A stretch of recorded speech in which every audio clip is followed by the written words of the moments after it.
You're watching Solar Impulse TV. It is 2100 UTC, and this is the moment of truth. We're well into the Pacific flight now, this extraordinary adventure.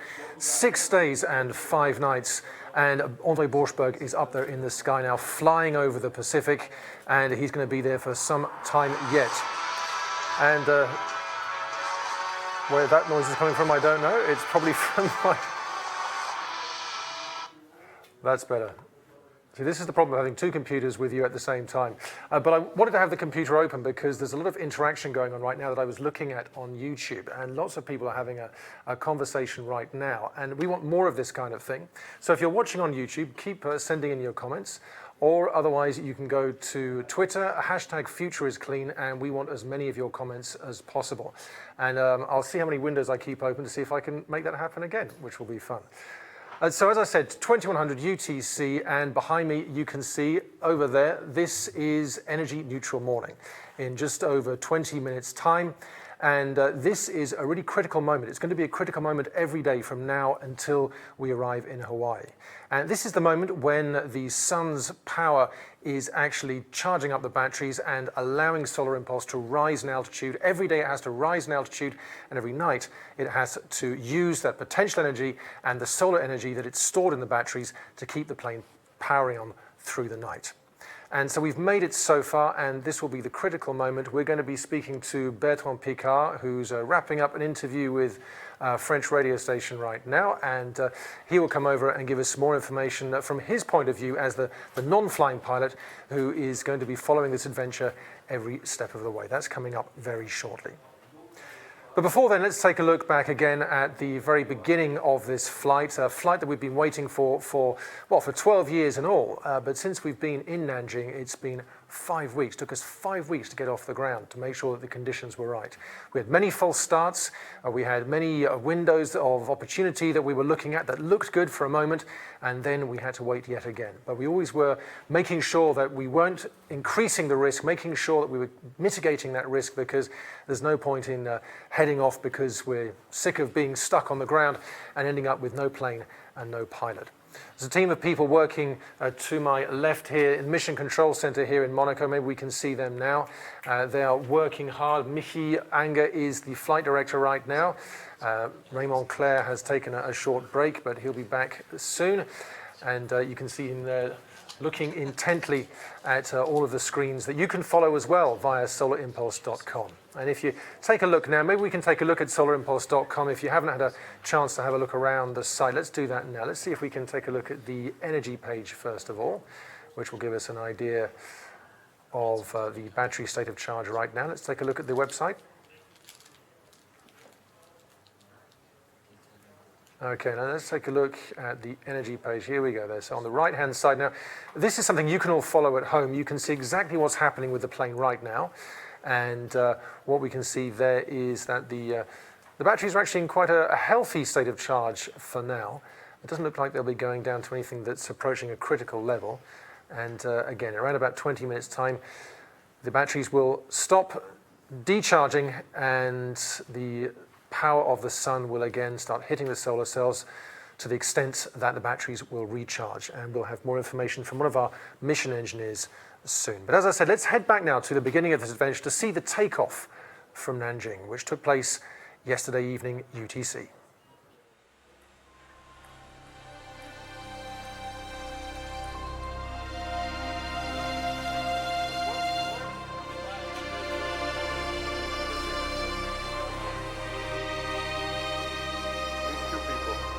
I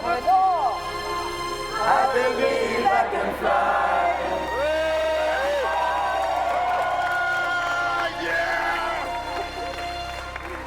Hello?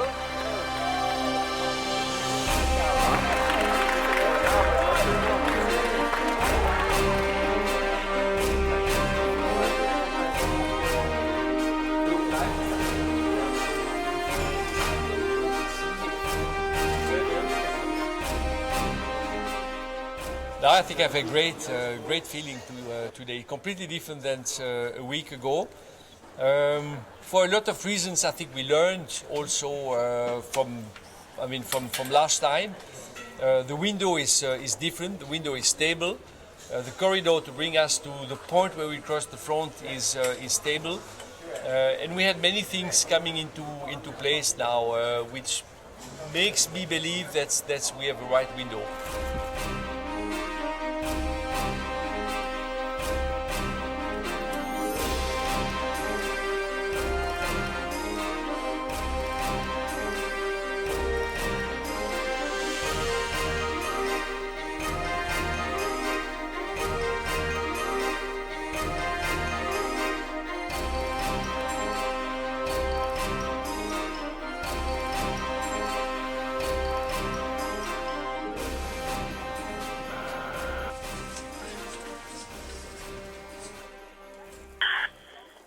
So, are we ready?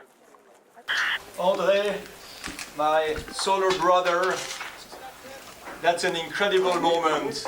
When you're flying, when I'm flying, it's fantastic. Now it's Prince Albert, our friend, who's going to give you the official go. Okay, Andre, it's a pleasure to see you and to finally get this Pacific crossing. So it's my pleasure, Solar Impulse, to give you the go for the takeoff procedure. Thank you and have a great flight, Andre. Thank you very much.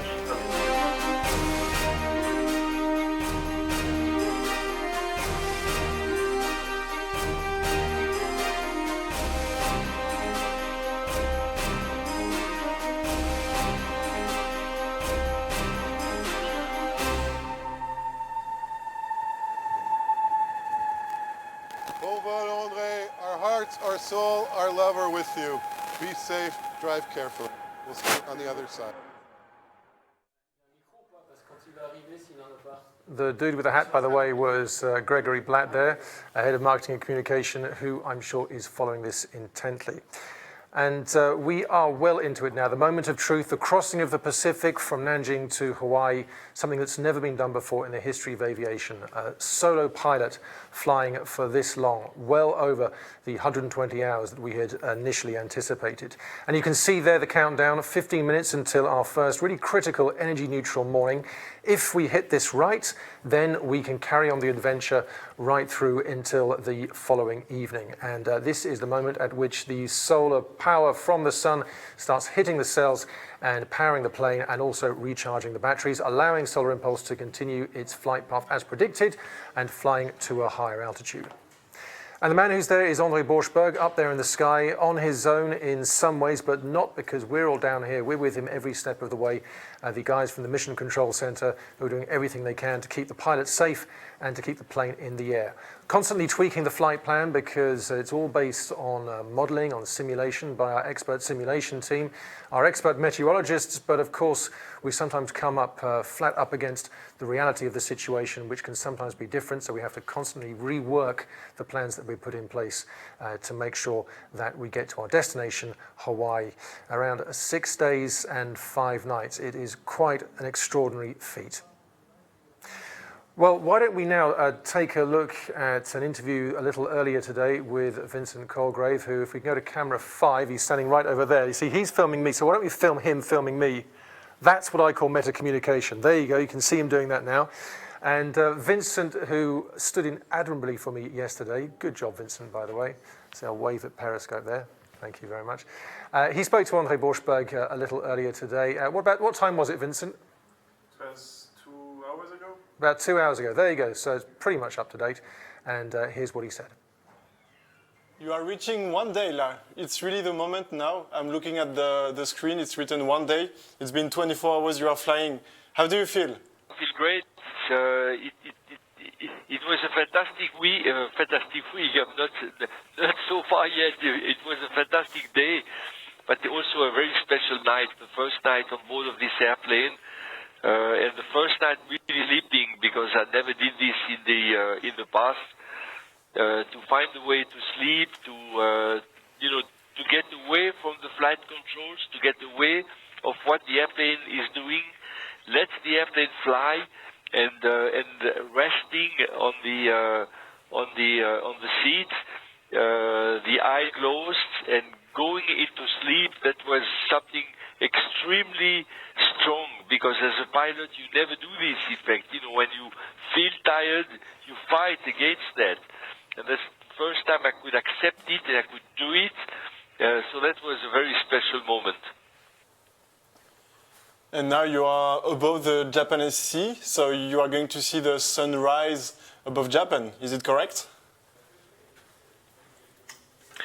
Yes, exactly. Yes, I can see the first lights. I'm on the north part of Japan, so on my right there is the north part of the mainland of Japan. On the left there is now North Korea. I flew next to South Korea at the end of yesterday, and the team in Monaco so has found a corridor, a path which will bring me this morning in a sunny environment to be able to recharge the batteries and continue the flight. And will you be able to show? We have seen that you have been tweeting during this day. We have seen that you feel comfortable into this cockpit. And will you be able to show the images to the people who are following you, like images of the plane flying, of the sky? I hope I will have a connection when I get to the mainland later. I'm still on the sea. So I hope I'll have a connection. If I have a connection, I will try to send you some pictures I made yesterday. So crossing my fingers that the connection will work with the mobile network on the ground. Perfect, and we're looking forward to see them. And we've heard that you've made some tests inside the cockpit. Can you tell us a little bit what happened in the last hours? Yes, we have some issues, technical issues here when some.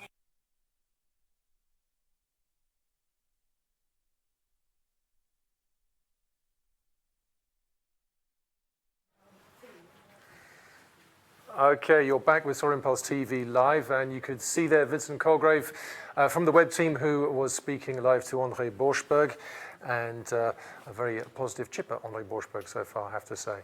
And it was good. He was on good form, wasn't he? Yes, he is. He was singing a Beatles song. I don't remember exactly the name, but he was really happy. Okay, is he any good at singing? Yeah, he's really good. And we have to say that, he's the boss. Well, we'll see. We'll check for ourselves. I think he sings Frank Sinatra as well, so we'll have to hear that as he goes on. And Bertrand Piccard, I think, likes singing as well. I've seen him sing on French TV. Let's see if he can sing for us a little later. Not sure he's going to agree to that. We shall see. So, Vincent, hello. Thank you very much for being with us and for being up. Have you slept at all since we... No, you haven't, have you? Not that much. Not that much.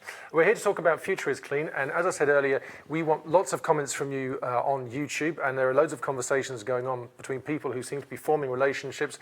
They seem to have forgotten that we're even here. You know, we're still here. Hello, by the way. They're talking about what they're doing tonight and all kinds of things I don't even understand. And saying things like, where's Larissa from your web team? She seems to be popular right now. Yes. And anyway, do concentrate on us a little bit. The other thing you can do is go to Twitter and look at Future is Clean, hashtag Future is Clean, and Future is Clean is important because our goal is to create a movement of people who are willing to take concrete actions for a clean future, which is like the tagline we are using. And especially today, because we are launching yesterday, a paper plane campaign. Our goal is to have a lot of paper planes flying all around the world to share the message of hashtag Future is Clean. Yes, and I saw a very naughty Michelle Piccard, Bertrand's wife, who's right over there, throwing paper planes at Vincent Haley, putting them off. She's got nothing in it. No, don't throw anything at me right now. No. Anyway, just try and ignore her as if she's not here. And what we'll do, why don't we watch the video? There's a video called video called Paper Planes. And the idea is for you to have a plane going round the world, and we want this to be a message, all of you, sending out paper planes, joining up to Future is Clean, and let's have a look at it now before I get a paper plane in my head.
So that's paper planes. So make sure you send your paper planes.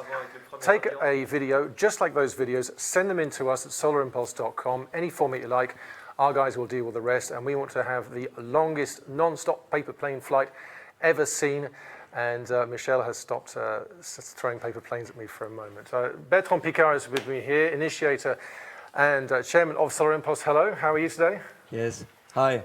Well, it's a great moment. It's the first great moment of the Pacific flight. We are better in energy than what has been planned. The plane flies day and night. We're already starting to recharge the batteries, and in 6 minutes, the airplane will have enough energy to just continue its flight for the next day.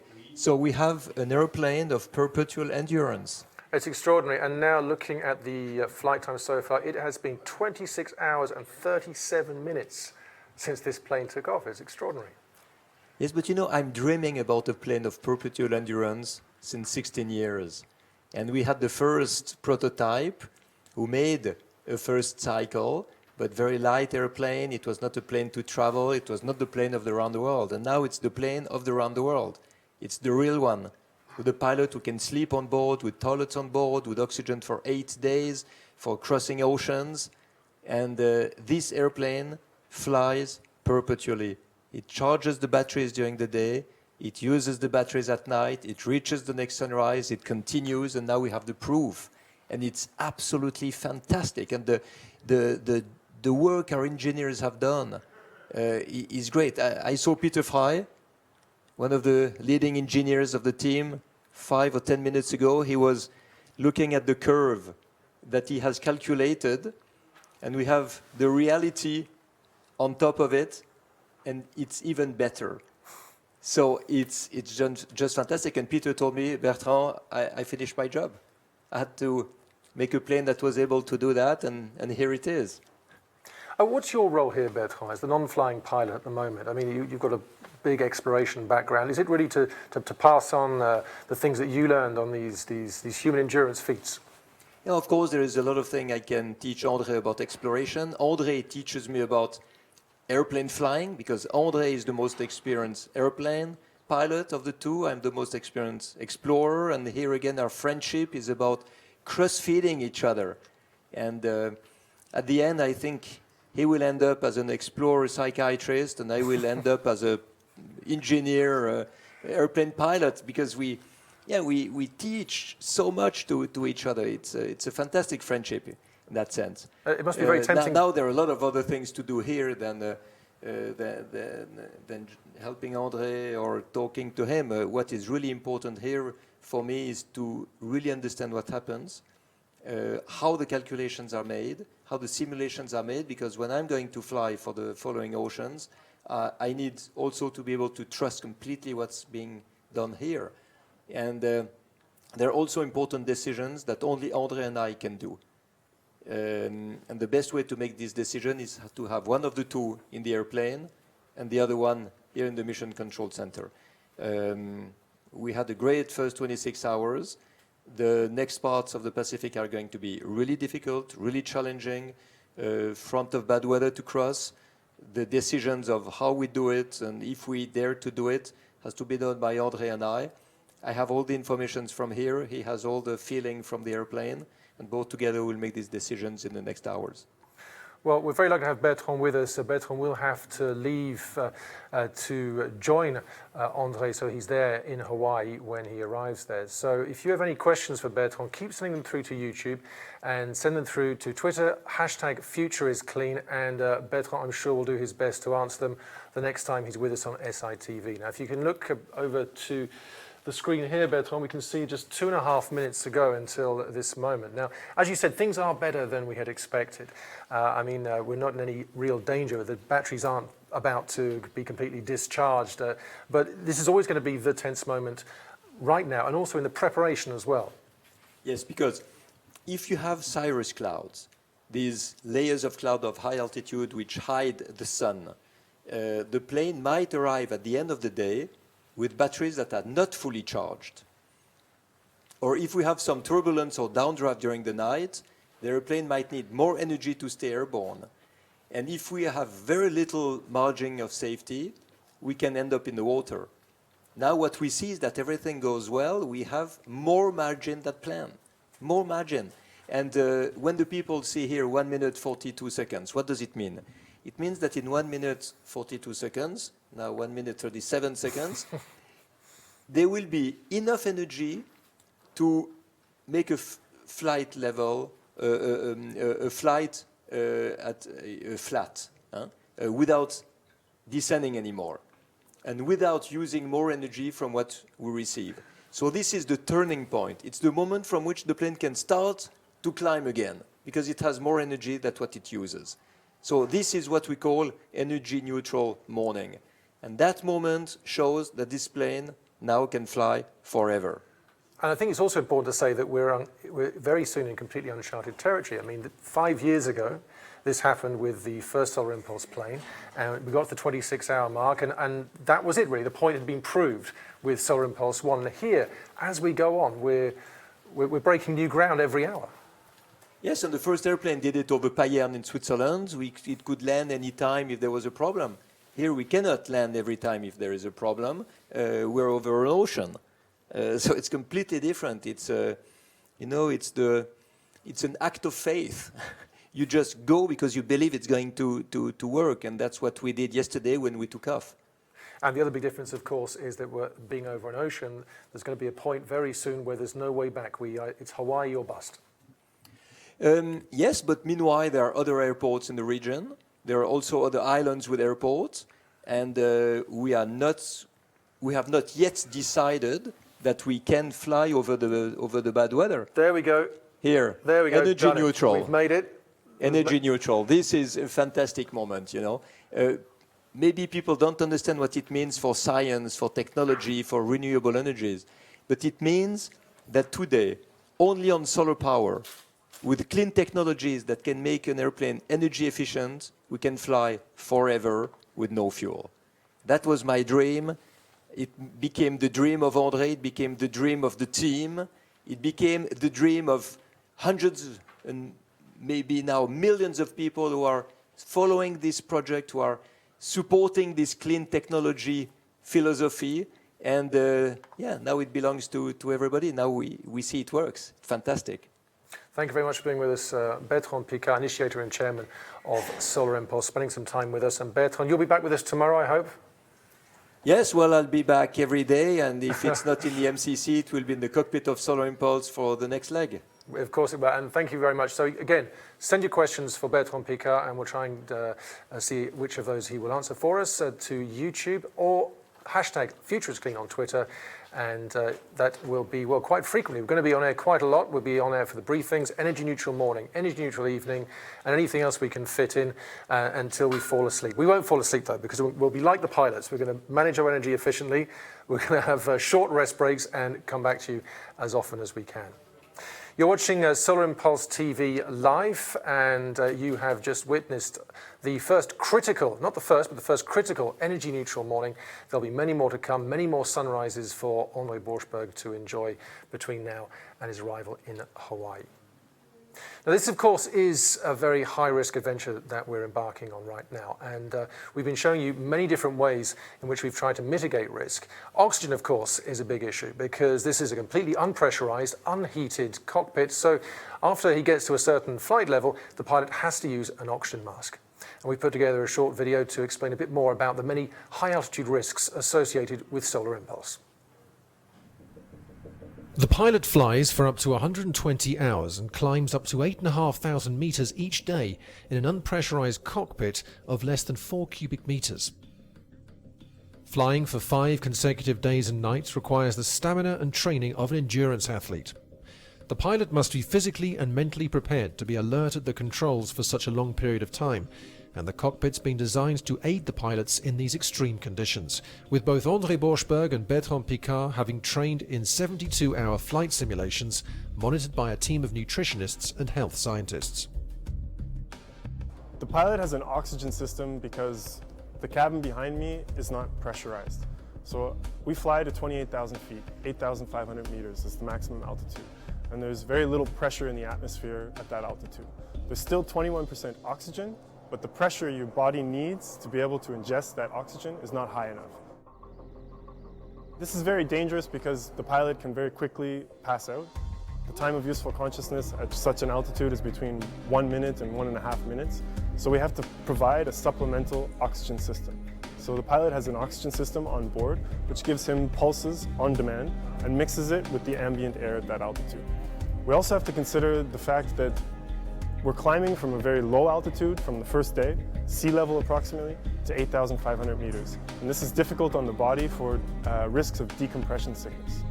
The nitrogen or gases which are diffused in your blood can bubble and come out of your blood, and that can be dangerous because it can cause cerebral problems, problems within your joints and your circulation system.